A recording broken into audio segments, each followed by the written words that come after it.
Voilà.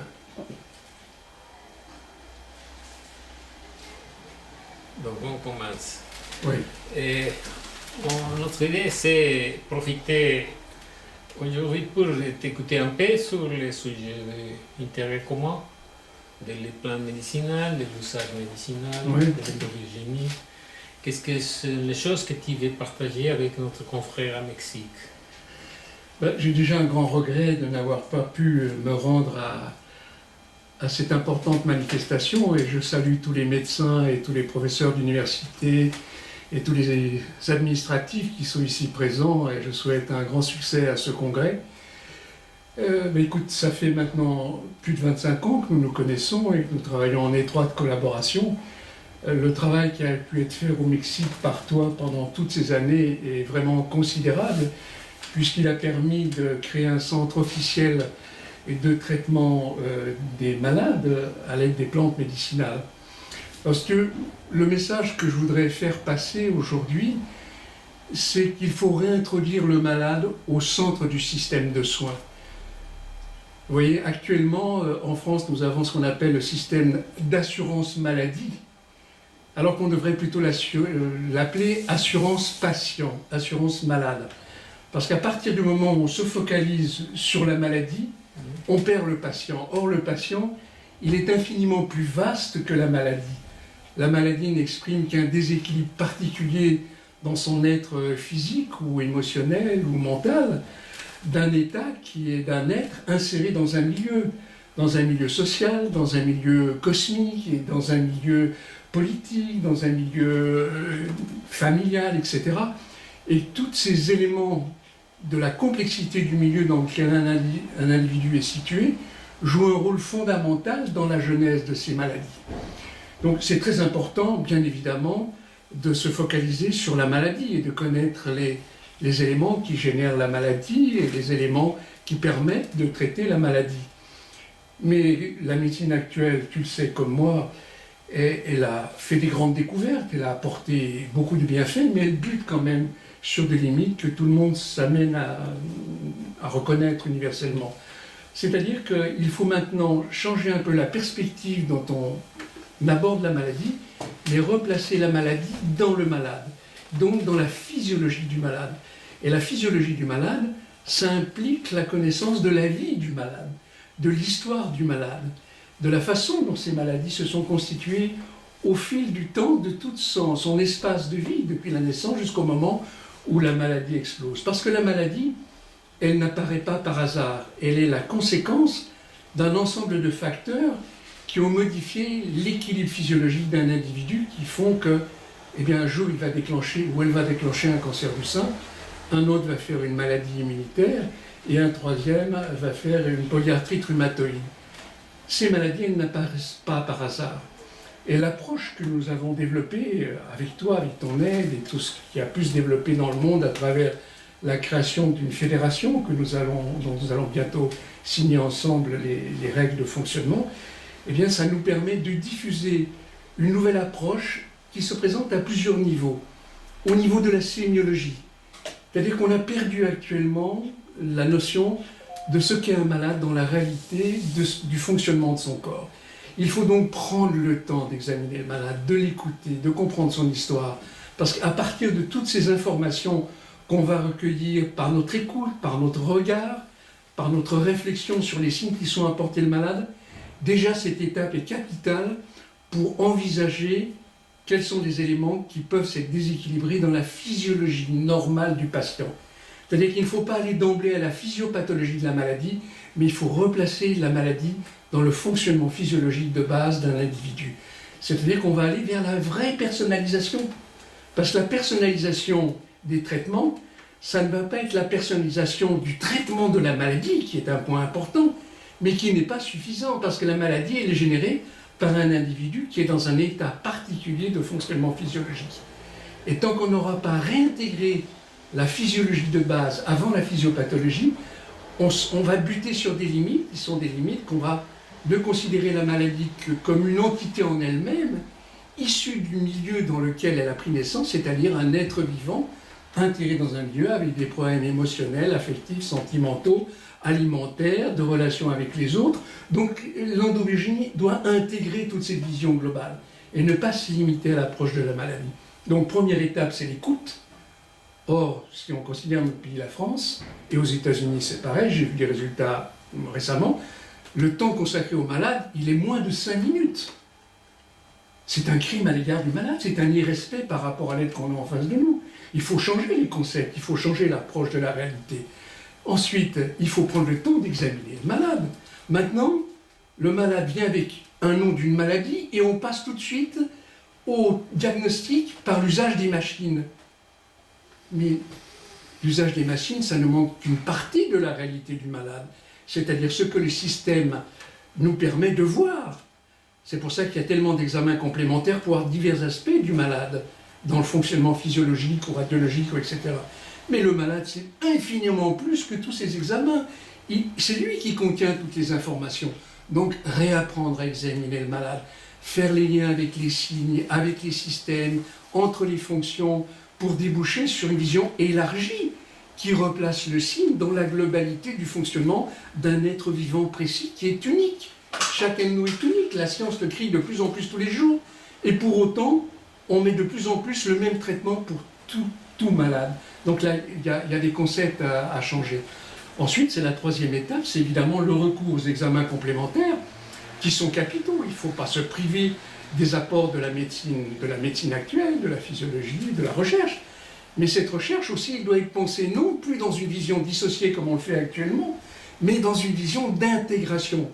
C'est pour ça qu'au terme de ces deux étapes intégratives, de l'écoute du malade et de son histoire clinique, de l'examen clinique et de l'intégration des systèmes et des fonctions, pour mieux comprendre, au terme de ces deux étapes, comment le malade qu'on a en face de nous fonctionne, et la troisième étape qui est postérieure, c'est le recours au bilan complémentaire. Mais si vous n'avez pas fait les deux étapes, vous pouvez avoir les moyens les plus performants, vous pouvez passer à côté d'une réalité évidente si vous prenez le temps d'examiner le malade ou de l'écouter. Donc, revalorisation de la clinique, revalorisation de la sémiologie, dans une vision élargie et intégrée, ce qui malheureusement n'est pas le cas actuellement en médecine. Et pour prendre l'exemple de la biologie aussi, elle est désintégrée. Et c'est pour ça que dans la vision endobiogénique, nous avons proposé une vision intégrée. On ne va pas rentrer dans cette vision-là qui est complexe, mais elle est capitale aussi dans la mesure où elle est dans une étape d'intégration. Et au terme de ces trois éléments complémentaires et indispensables, vous arrivez au diagnostic, qui n'est qu'à la conséquence de toutes ces étapes que vous devez obligatoirement faire, que ce soit pour un patient atteint de cancer, ou d'une dépression, ou d'un trouble digestif, ou d'une insomnie. Chaque fois, vous devez suivre ce type de fonctionnement. Malheureusement, la médecine a perdu ce sens de la logique de la réflexion, et surtout de la nécessité d'intégrer les signes entre eux pour voir un malade unique en face de nous et mettre en face un traitement qui lui sera spécifique. Alors après, une fois que vous avez établi un diagnostic en profondeur, ce qu'on appelle un diagnostic de terrain endobiogénique, à ce moment-là, vous voyez apparaître un autre panorama qui se cache derrière celui qui porte le nom de cancer du sein. Vous allez voir apparaître la thyroïde, vous allez voir apparaître le foie, vous allez voir apparaître l'immunité, l'alpha-sympathique, le bêta-sympathique. Vous allez avoir toute une vision totalement originale qui fait que vous allez enrichir votre compréhension de la malade qui est en face de vous. Et elle a un cancer du sein, sa copine a aussi un cancer du sein, le même cancer, et vous allez mieux comprendre pourquoi l'une va récidiver au bout de 6 mois après le traitement, et pourquoi l'autre, 10 ans après, sera en vie sans aucune récidive. Donc, au terme de ces étapes, vous faites un check-up qui est vachement et terriblement élargi. Et ce check-up élargi, il vous permet d'établir un diagnostic complexe, personnalisé sur le malade, et non plus personnalisé sur la seule maladie comme on fait actuellement en médecine. Ensuite va se poser le problème du traitement. Alors le traitement, c'est quoi? C'est toutes les armes dont nous possédons, nous médecins, à nos dispositions, que ce soit le remède chimique, que ce soit la chirurgie, que ce soit les nouvelles molécules dites hyper personnalisées dans leurs actions, que ce soit tout ce qui est envisagé pour le futur, qui aura sa place obligatoirement dans la stratégie endobiogénique thérapeutique. Mais l'élément fondamental, sur lequel nous travaillons, nous en France, depuis 40 ans avec Durafour, et au Mexique depuis plus de 20 ans maintenant, et où nous voyons les conséquences positives de cette approche, c'est-à-dire que vous allez vers une revalorisation de la plante médicinale et vous la réintroduisez dans le système de santé comme l'élément de base quotidien pour le traitement des malades. Pas des maladies, des malades. Alors bien évidemment, cela nécessite un certain nombre de critères. Il faut savoir quel matériel vous utilisez, quelle plante, l'origine botanique, comment les principes actifs globaux ont été extraits, quels ont été les modes de conservation, les formes galéniques avec lesquelles vous utilisez le médicament. Donc c'est une science complexe qu'on appelle la phytothérapie clinique, qui est totalement intégrée dans la vision médicale. Et cette vision médicale, elle doit replacer la plante médicinale, je vous l'ai dit au départ, au centre du système. Mais cette plante médicinale, il y a diverses façons de l'utiliser. Il y a la façon traditionnelle empirique qui a fait ses preuves, et il y a un grand respect à avoir par rapport à toutes ces connaissances millénaires. Il ne faut pas les rejeter, mais il faut les analyser au travers des critères de la science moderne, et surtout de la clinique, de l'application médicale de la plante, dont les effets peuvent être vérifiés par les améliorations que beaucoup de médecins dans notre réseau d'OBGI dans le monde, dans plusieurs pays qui utilisent cette application de la plante médicinale, voient tous les jours des résultats qui sont étonnants et qui peuvent dérouter, je le comprends légitimement, la pensée d'un médecin qui n'utilise que le remède chimique pour traiter une maladie et qui n'est pas dans la vision d'une approche globale du patient. Donc il va falloir apprendre les propriétés thérapeutiques de la plante, apprendre à les intégrer dans une stratégie de traitement, comment ces plantes peuvent être utilisées en tant qu'elles-mêmes, sous quelle forme, pour quelle durée, dans quelle finalité, en association avec telle et telle autre plante, et de connaître aussi les effets de ces complexes de plantes que vous utilisez sur le métabolisme des substances chimiques lorsque le malade est obligé de prendre des traitements chimiothérapiques, par exemple en cancérologie. Donc c'est un bouleversement total que la biogénie approche, mais cette approche, elle n'est basée que sur la science actuelle, sans renier le passé. Il faut respecter le travail de nos ancêtres, nous sommes issus d'eux, et il y a un grand respect à avoir. Et la médecine n'a plus le respect par rapport aux connaissances des ancêtres. Parce que ce savoir traditionnel, il y a des trésors à l'intérieur qu'il faut aller chercher à travers le crible de la réflexion scientifique, de la réflexion du médecin. Voilà en gros ce que je peux dire sur le message. Ça, c'est une connaissance vivante, ce n'est pas seulement la connaissance des ancêtres. Dans l'Amérique latine, il y a beaucoup de connaissances qui sont dans le côté de ces stratégies de survivance des gens. Bien sûr. Et qu'est-ce que tu penses de la potentialité de la phytothérapie clinique et de l'endobiogénie dans le cadre de la santé publique? Je pense que dans le cadre de la santé publique, il devrait y avoir des campagnes d'éducation du public à l'usage de plantes médicinales qui ont fait leurs preuves dans l'usage traditionnel et que la médecine actuelle peut confirmer.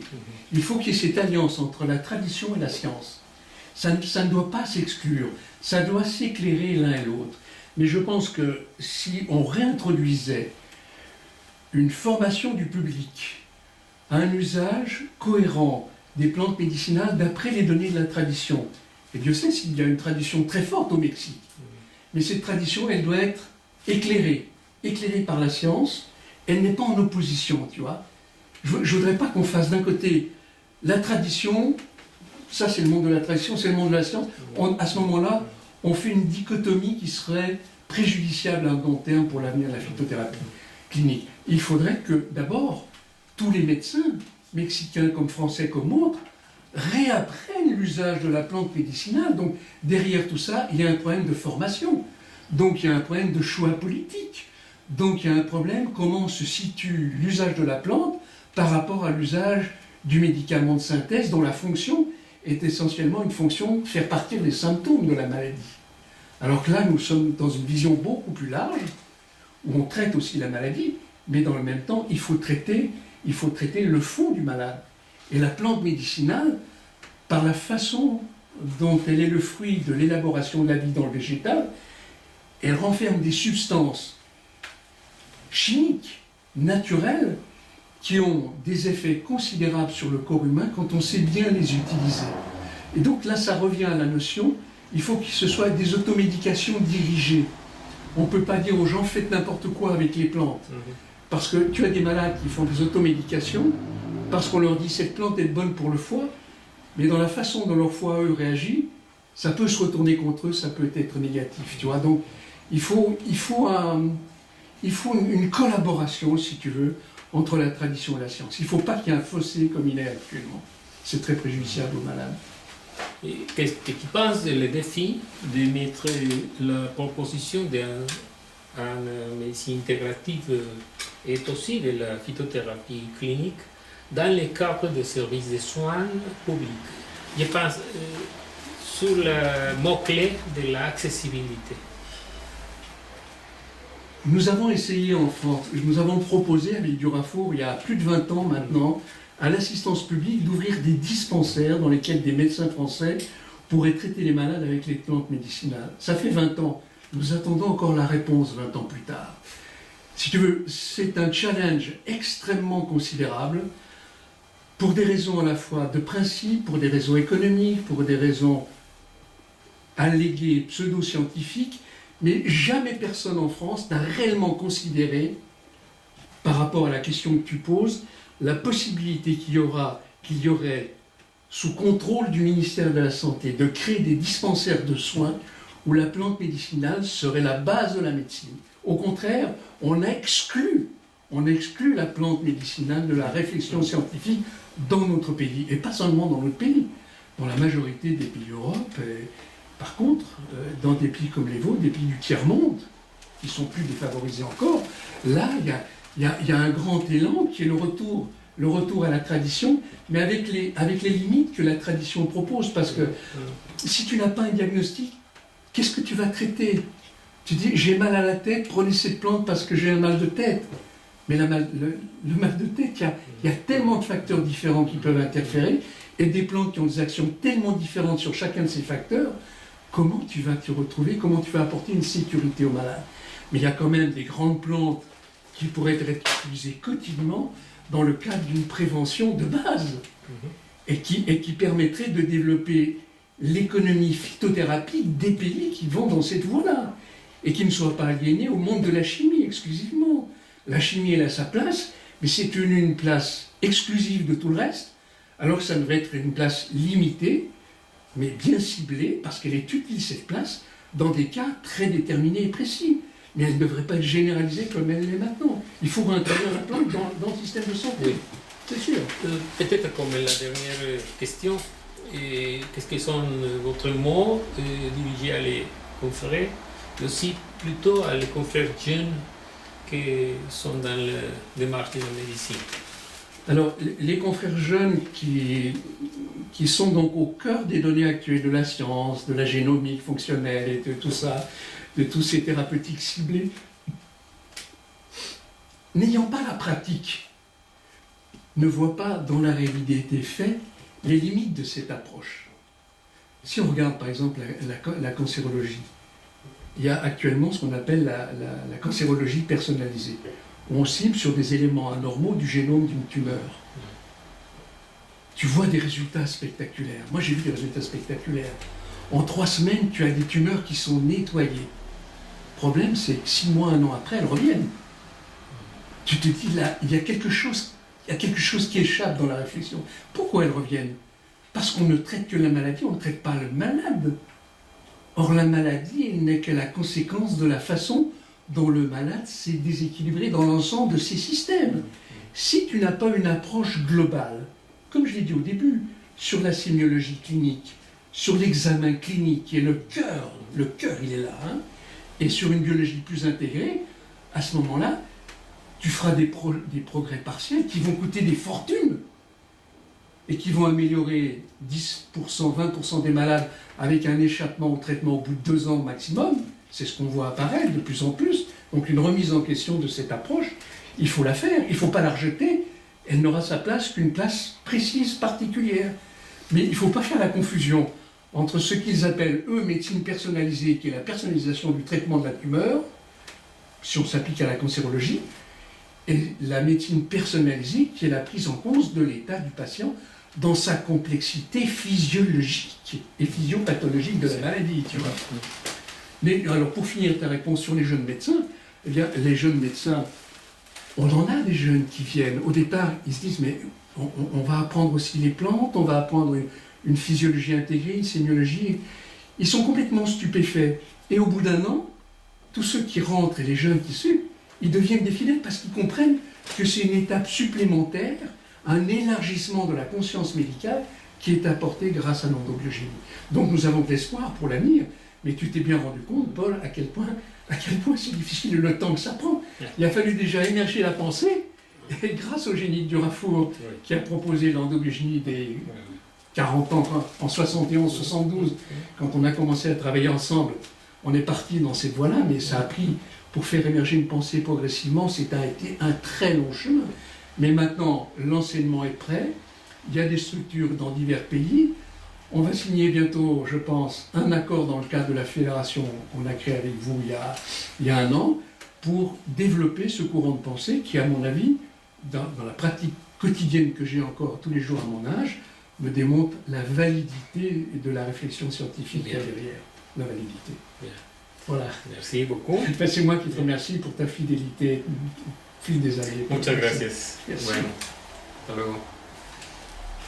Gracias. Voilà, comme ça fait